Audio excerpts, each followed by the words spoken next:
In this video, we're going to develop the direct method for beam elements and beam problems. To that end, I've drawn a beam here. This beam, which has a length L, is being deformed because there are forces applied at either end of the beam, points I labeled node 1 and node 2. I have force F1 and moment M1 and force F2, moment F2. And because these forces and moments are applied, this beam has been bent and there's been some vertical displacement in the y direction, which is a function of x.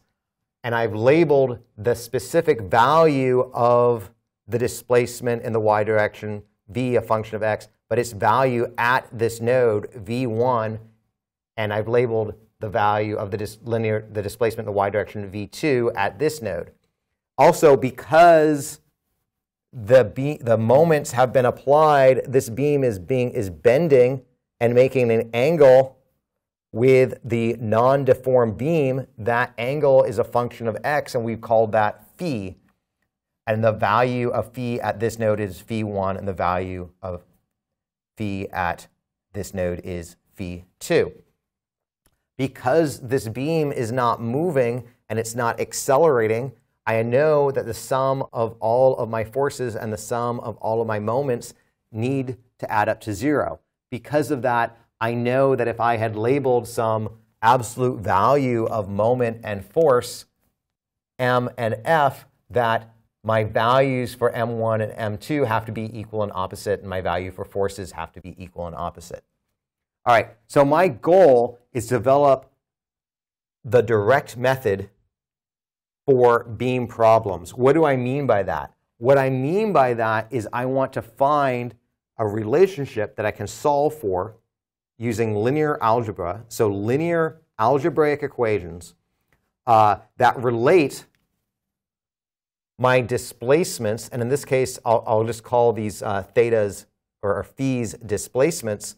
I want to relate these displacements to these forces and moments in a linear algebraic way. That is, I want to find this matrix, which relates my displacements and my angles to my forces and my moments. This is the same sort of thing that we did for the direct method. I want to find this, which will be my local stiffness matrix. How am I going to do that? What kind of tools am I going to use to do that? In the last video, we developed some equations that relate forces and moments to displacement. Remember, I developed these two equations. I labeled equations number 3 and number 4. I would like to point out in that video, I had this force as P because in that video, I was talking about an external force. Here, I'm talking force as a function of x. So I relabeled this as f of x, and I believe I had a capital M here. Okay? Also, remember that this does not just relate our displacements and the derivative of the displacements to the force and moment, but remember that we also found that dv dx is equal to phi. So these equations also relate the angles to the forces and moments. All right? I have a problem, though. I can't evaluate these functions because these functions have derivatives of v. Remember, v is a function of x, and I don't know it. It's what I'm trying to find or try to find an approximation for. So what am I going to do? What I'm going to do is the same thing we did for bar elements. In the bar element, we were trying to find these displacements, u1 and u2. We wanted to think of this as a function u of x, but we didn't know what that function u of x was. So what we did was we assumed that u of x was linear, and we assumed that it had some form x1, x plus a2. And We used this approximation. We used our knowledge. We assumed for the moment that we knew what U1 and U2 was to solve for A1 and A2. And we found a functional form, an approximation for U of x. You remember what we found could be written in the form 1 minus x over L, x over L, U1, U2. What we're about to do is something similar.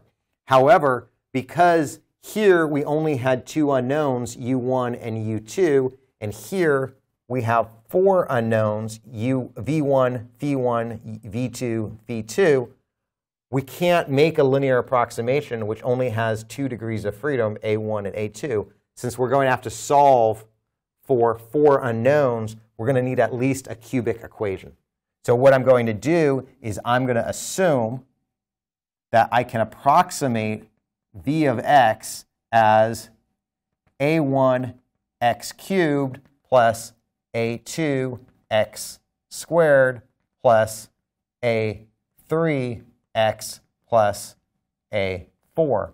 If I make this approximation, because I know phi is a derivative of v, this means I can also make the approximation that phi of x is approximately equal to 3a1 x squared plus 2a2 x plus a3. All right? So now, in order to proceed, I need to find out what this A1, A2, A3, and A4 is. Well, I'm assuming for the moment to set up the method that I'm going to actually know these four values these are the values I'm trying to solve for. But at the moment, I'm going to pretend like I know them just to find out forms for these A values, okay? So if I do that, and I say that, remember that at V equals 0, at x equals 0, V, that is V1. Okay? So I can evaluate this at x equals 0, and I get that V1 equals A4. Likewise, I can find that phi at 0 is equal to phi1 is equal to A3. It's a little bit more complicated on this end because I'm not evaluating x at equal to 0. I'm evaluating x at equal to L. So, but I'll have V evaluated at L, that is V2. Phi at L is equal to phi2. And I will just plug in L wherever I see an x, and I will get A1L cubed plus A2L squared plus A3L plus A4. And for phi, I will get 3A1L squared plus 2A2L plus A3. All right? Now, these look simple. These look complex. But I now have four equations and four unknowns. I have these four equations. My four unknowns are A1, A2, A3, and A4. I'm going to skip going through and actually solving these and just show you the end result. I know that you can do this on a calculator or symbolically on MATLAB. And what I'm going to find is, it's fairly long. V of x is equal to, or approximately equal to, 2L cubed V1 minus V2 plus 1 over L squared phi1 minus phi2. All this times x cubed. That means this whole expression is A1 plus negative 3L cubed V1 minus V2 minus 1 over L 2 phi1 plus phi2. All that x squared plus v1x plus v1. All right, that's rather long, but the point I'm trying to make is this is my form for, this is my function for a1, this is my expression for a2, a3, and a4. Okay, so now I have a functional form of v, and this is a function, it's a polynomial function for x. I can easily evaluate the derivatives, and I can easily find the second and third derivative of these functions because this is just a constant in terms of x, this is just a constant in terms of x, this is just a constant in terms of x, and this is a constant in terms of x. So I can now evaluate these functions, and I can evaluate them at x equals 0, which would give me my moments and forces F1 and M2, and I can evaluate these functions at L, and that will give me my F2 and M2. Okay, so I'm going to try to really quickly do that, and what I'm going to find is that F1, which is, remember, equal to EI, the second derivative of v with respect to x, evaluated at x equals 0, ends up equaling EI L cubed 12v1 plus 6L v minus 12v2 plus 6L v2, M1, which is equal to EI times d second derivative of v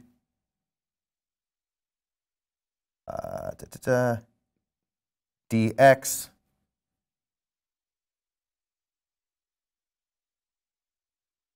squared evaluated at x equals 0 is equal to EI over L cubed 6L v1 plus VL squared v1 minus 6L v2 plus 2L squared v2. I'm going to do these again now at L2. I think I'll just do the force 2 because I'm running out of room, and I'll leave the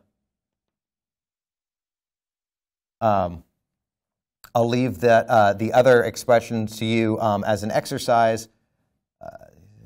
So that's negative f, and that is equal to negative EI d. This should have been the third derivative. I'm sorry, the third derivative of v with respect to x, and that will give me EI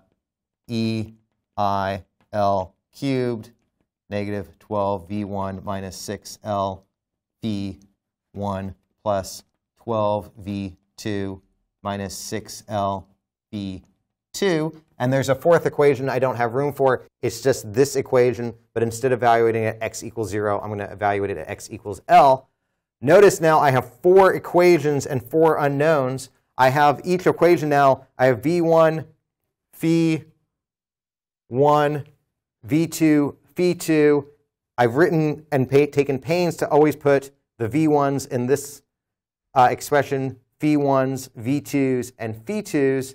This will equal f1, m1, f2, m2. I could rewrite this as a vector times a matrix equals a vector, and I'll go ahead and rewrite this and that expression now. This is my final result. So this matrix here, including the EI over L cubed, is my local stiffness matrix for my beam element and serves the same role as the local stiffness matrix in our earlier bar problems. And from here on out, we solve everything the same way. We can assemble from a local stiffness matrix, assemble a global stiffness matrix in the same way. We'll get some practice doing that in our homework. This is the derived local stiffness matrix for the derived via the direct method for beam elements.